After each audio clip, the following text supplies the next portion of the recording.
Then coming to the 10th question, what are the challenges to our cultural practices in the name of secularism? See, this question is a kind of, again, a shock to most of the aspirants, UPSC aspirants, because firstly, they may not get a lot of points in this one. Secondly, even if they have points like triple talaq, cow slaughter, Sabarimala issue, etc., how to present those points within the framework given the question is a difficult one. It's a challenge actually. So now, see how to address this kind of questions. Thing is, you should be able to discuss 3 or 4 issues briefly and explain how they fit into the framework of the question. For example, what are the challenges to our cultural practices in the name of secularism? See, India has several cultures. As we have seen previously, different states have different food habits, different languages, different dressing styles, different religions, etc. So, as we have different cultural practices, when you try to bring equality among these cultural practices in the name of secularism, it is bound to hurt certain cultures. For example, cow slaughter is against the sentiments of Hindu religion because they pray to the cow in the form of a god.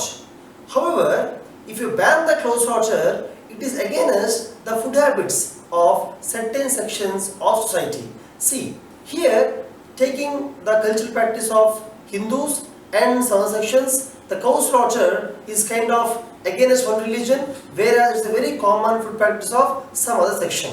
Thus, it is difficult to bring equality among different cultural practices in India. Now, with that pretext, you can start the answer. Discuss about the cow slaughter.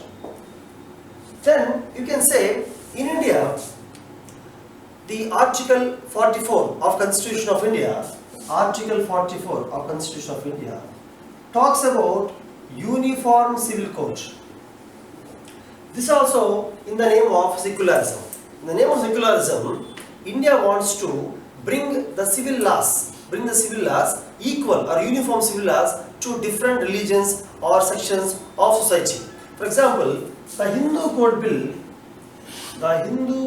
Code Bill, which is a group of laws passed in the 1950s, mostly to regulate the diverse marriage, inheritance, property inheritance of the Hindus that happened in the 50s. Now the same thing if you want to impose on Muslims or Christians or some other religions in India, it would definitely lead to hurting of their cultural practices. For example, recently the triple talaq issue. Supreme Court has banned triple talaq, of course, in the name of empowerment of women or for gender equality. However, this also talks about secularism, as the practice of divorce, a civil thing, a practice of divorce has been regulated as per Hindu Code Bill among the Hindus. However, among the Muslims, the triple talaq is kind of against the women empowerment. Hence, Supreme Court has banned triple talaq. But in the name of secularism,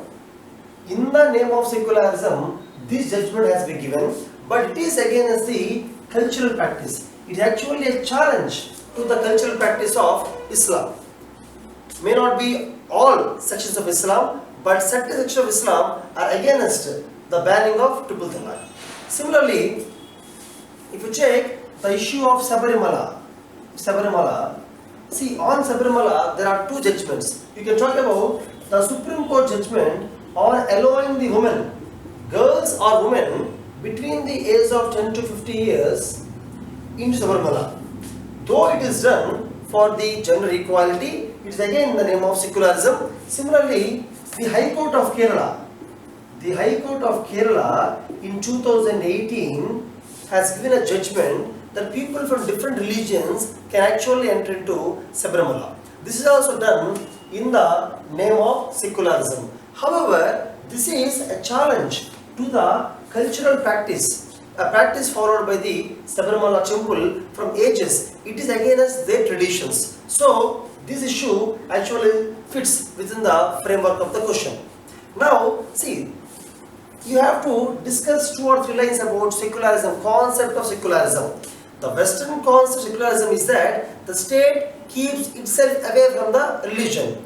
However, the Indian concept of secularism states that government or the state shall respect all religions and treat all religions equally. For example, the government of India funds the Hajj pilgrimage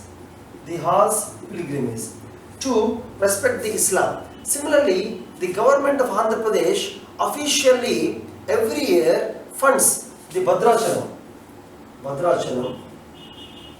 wherein the chief minister of Andhra Pradesh may have to go to Bhadrachalam and he has to sponsor clothes or 10 jewels to the god. So these 2 things actually show how the Indian concept of secularism is where government respects and treats all religions equally and supports the religions. So even the articles 25 to 28 in the Constitution of India, which talk about the freedom of religion, are within the framework of the secularism of India.